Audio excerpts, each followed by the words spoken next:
अच्छा, मुझे लोग कहते कि यार आप मुसलमान हैं। मैं कि बेशक।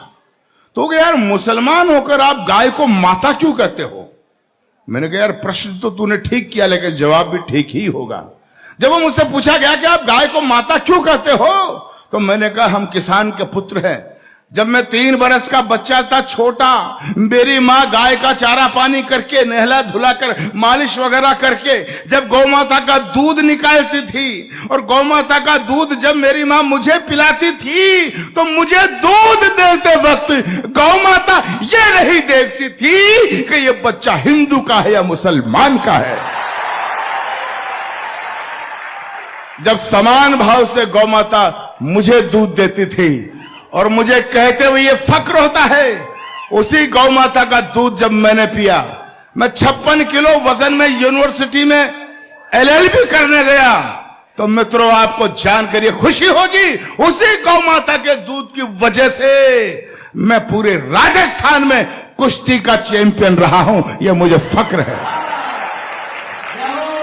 युगों युगों से भरत भूमि की शान रही गौ माता है, इस मिट्टी के कण कण की पहचान रही गौ माता है। गौ माता है जिसका अमृत पी के खुद को खड़ा किया। गौ माता है जिसने हमको पाल पोष कर बड़ा किया। गौ माता है जिसकी चर्चा त्रिभुवन में पर्याप्त हुई। गौ माता है जो समुद्र मंथन से हमको प्राप्त हुई। गौ माता है जिसके निस्दिन गुरु वशिष्ठ गुण गाते थे, कृष्ण कन्हैया नटवर नागर जिसका यश दोहराते थे। हम ऐसी गौ माता को अब मुझे ताकत देना, मेरे संकल्प को, हम ऐसी गौ माता को अब नहीं भटकने देंगे, और शीश भले कट जाए लेकिन गाय नहीं कटने देंगे। अरे भाई इतना हल्ला, मजा आ गया। मैं तो समर्थन में पाकर गदगद हो गया, लेकिन इतनी कविता मैं रायबरेली में बोल रहा था पिछले महीनों, इतनी बोली कि मेरे समुदाय का एक आदमी आ गया टोपी ओढ़कर, जालीदार बनियान पहनकर, हाथ में चारू छुरा लेकर, बोला, चाकू छुरा लेकर बोला, अच्छा मियां गाय को माता कहेगा, गाय के अवध्य की बात करेगा, अगर दोबारा बोला तो तेरी जुबान काट ली जाएगी, तुझे गोली मार दी जाएगी। मित्रों वो मुझे धमकाते रहते हैं, लेकिन पूरा देश जानता है जब से मैंने कविता लिखी है, मैं हर मंच पर इसे पढ़ता आ रहा हूं, और मुझे धमकाने वाले मेरा बाल भी बाका नहीं कर सके। क्यों? क्योंकि मैं अच्छी तरह से जानता हूं कि संकट कटे मिटे सब पीरा, जो सुमरे हनुमत बलबीरा।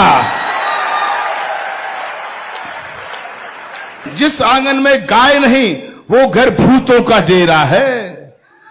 जिस आंगन में गाय नहीं रहता घनघोर अंधेरा है, और जिस आंगन में गाय नहीं वो घर भूतों का डेरा है।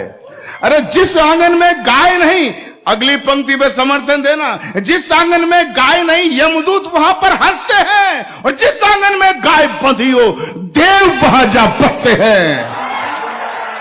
भाई मजा आ गया इस गौ माता की कविता को इतनी शिद्दत से आप सुन रहे हैं कि जिस आंगन में गाय नहीं रहता घनघोर अंधेरा है, जिस आंगन में गाय नहीं वो घर भूतों का डेरा है, जिस आंगन में गाय नहीं यमदूत वहां पर हंसते हैं। तो जिस घर में गौ माता हो वो घर फूले वो फलता है, जिस घर में गौ माता हो खुशियों का दीपक जलता है, जिस घर में गौ माता हो उस घर के भाग संवर जाते। गाय पूंछ को पकड़ लोग वैतरणी पार उतर जाते।